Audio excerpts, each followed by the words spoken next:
Should we be able to display the American flag at a veteran's grave? If your answer is yes, I want you to continue watching this video. Someone in Fort Myers felt so strongly that flags were not to be displayed at a veteran's grave at any time of the year other than Memorial Day weekend that they removed our flags, boxed them up, held them hostage for 2.5 months, and just returned them to me this week. Do you see this empty PVC pipe flag holder? There are now more than 900 empty flag holders just like this next to veteran graves all throughout the Fort Myers city cemeteries.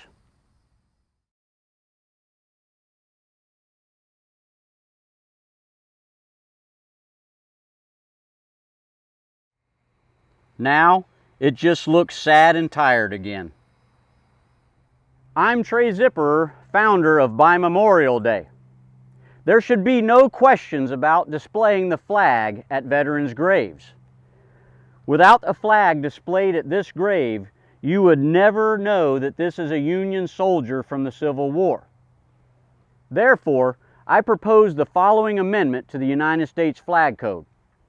To Section 6 of the United States Flag Code, add a subsection H, the flag, 8 inches by 12 inches in size, also known as a grave flag or cemetery flag, may be displayed at the grave of a veteran 24 hours a day, 365 days a year, with or without illumination during the hours of darkness.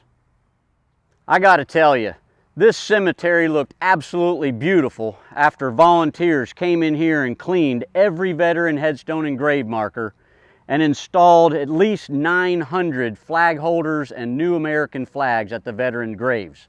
From this vantage point, I can see at least 35 of our PVC pipes still standing, those that haven't been destroyed by lawn equipment during the last few months.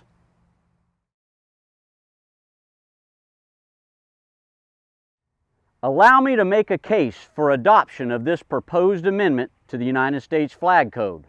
Number one, the United States Flag Code does not address the issue of flags at veterans' graves. It doesn't state you can't display the flag at a veteran's grave, but it doesn't state that you can display the flag at a veteran's grave.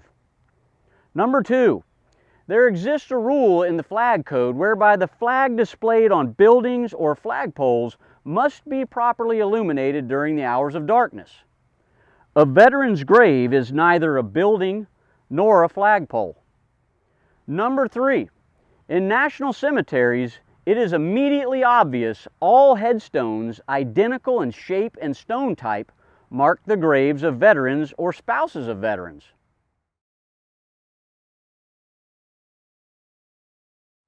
Number four, in private and municipal cemeteries, it's not immediately apparent which graves contain veterans. This grave, for example, is that of a Union soldier from the Civil War. There is no indication on this headstone of his military service other than the flag that was removed from the flag holder. Without American flags displayed at their graves, there's no indication for visitors to know which graves are those of American veterans. No one would know that this is a Union soldier from the Civil War. No one would know that this young man died during World War I of Spanish flu. Number five, internally published guidelines within the National Cemetery Administration establish the standard grave flag size at 8 inches by 12 inches on a 24-inch stick.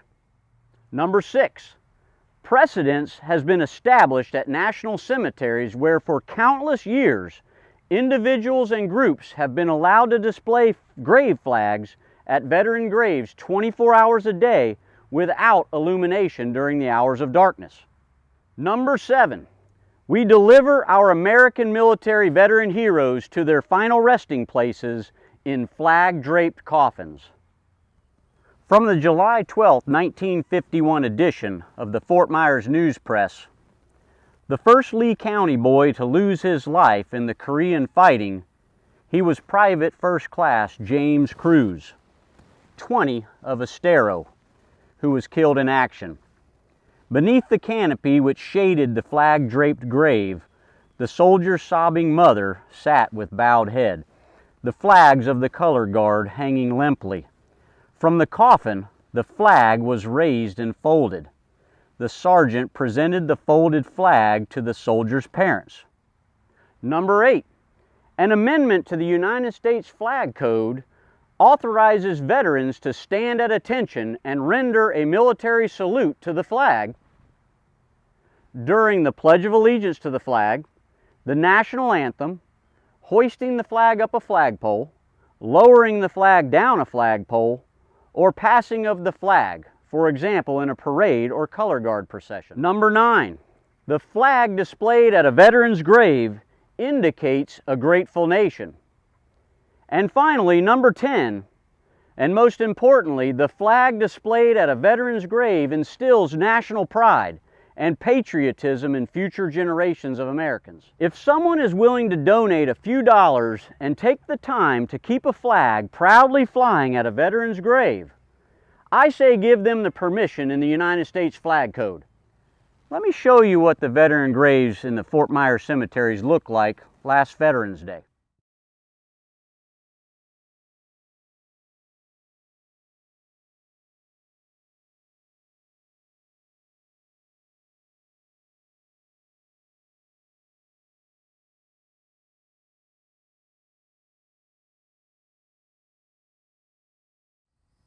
Over a 7-month period, by Memorial Day, volunteers helped me clean every veteran headstone and grave marker here in Fort Myers.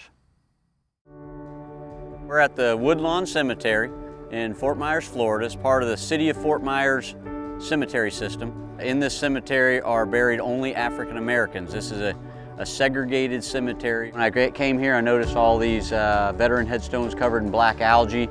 So we went to the city. It was a long battle, but we got it done, and they gave us approval to clean these stones. And so it was just a really wonderful day here on Veterans Day weekend 2019 to see these people show up to clean these veteran headstones. I mean, watching that man on his hands and knees cleaning that veteran's headstone is just, it's moving for me. We have about, I'd say 40 people showed up here today. In this cemetery are 35 African-American military veterans dating back to the Spanish-American War. And across the street is Oak Ridge Cemetery, another African-American cemetery.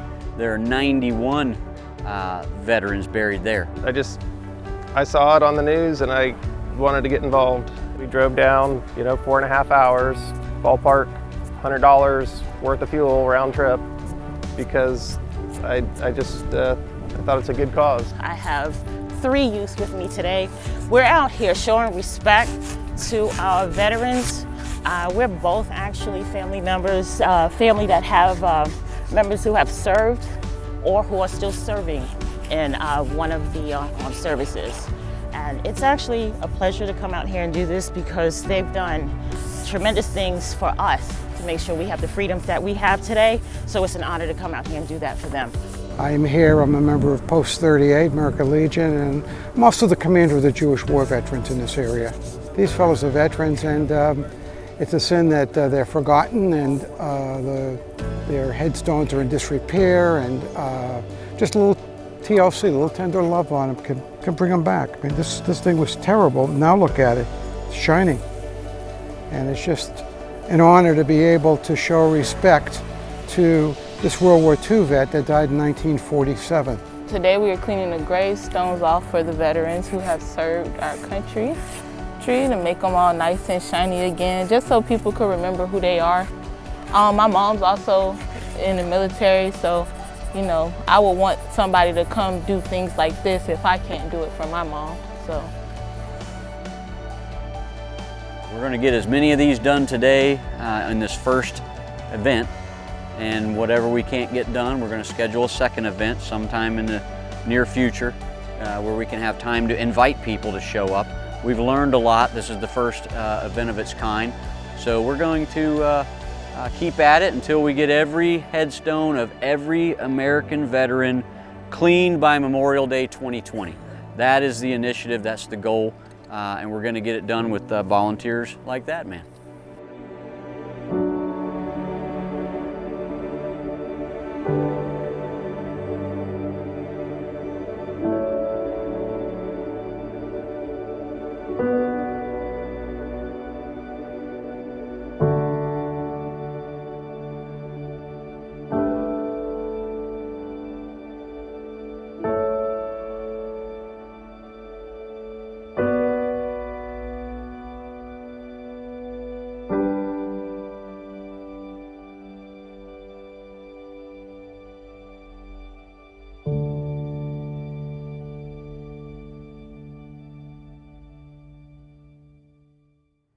You can help support our efforts to display flags at veteran graves in private and municipal cemeteries by sharing this video with your friends, with your congressmen, with your senators, and with the President of the United States.